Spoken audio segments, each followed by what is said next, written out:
So guys, welcome to another day of Hellas. Nope, Larry Chim. Thank you for coming to our channel. So today we are trying to install this actuator on a CRX. So we bought this from China, and it's not really that great, but one came to us not threaded, and one came us threaded. So you gotta pick and choose, you know, what company. So this one right now is not threaded. You see it, where this one is threaded. So what you want to do is you want to put the screws on here, put it where this little lock thing is at, right here. See how it, and you want something that's straight. This one is straight. This one is straight. This one's not straight. You see it right here. This one's not straight right here.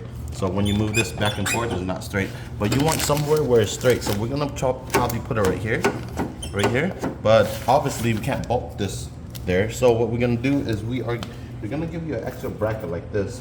So we're gonna actually wire this bracket in here like that, and then we're gonna put the actuator, and that's what we're gonna be showing you today. All right, let's get to it.